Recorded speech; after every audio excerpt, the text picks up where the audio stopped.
Yazdığım hər misrada sənə məxsus sətrim var.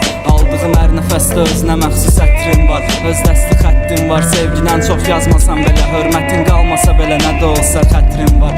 Əslində sevgi yaxşı şeydir, görüb bilənə qədər. Yatmırsa dilənə qədər, bilməliydi dirənə gərək. Gözlər danışır, dildə susur, onda dilənə gərək. Axtardı tapmadığını başqasından dilənə gərək. Bəlkə də dəxli yoxdur, bir o qədər də fərqi yoxdur. Yəqin elə bilir ki, bu oğlanın dərdi yoxdur. Getdi və gəldi yoxdur, inanmıram həqiqi yoxdur. Halbuki söz vermişdik, xətrinə dəydi yoxdur. Bəlkə mən düzələmirəm, sənə bu qədər bağlanıram. Düz deyir deyil o vaxt Namiq. Hər şey oldu ani, kim oldu bizə mani?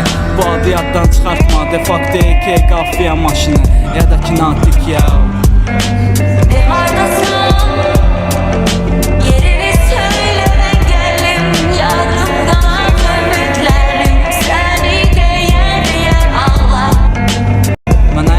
Anlamışdım belə sevmək nədir. Gözlərim kör olanda başa düşdüm görmək nədir. Sevgidə ölmək nədir, bir fikirləş gör neynədir. Sən heç bilirsən ki, yaşayarkən ölmək nədir. Günəşin soyuqluğuna öyrəşməyib ayaqladı. Mən gördüm bayaqları, günəş göydə sayaqladı.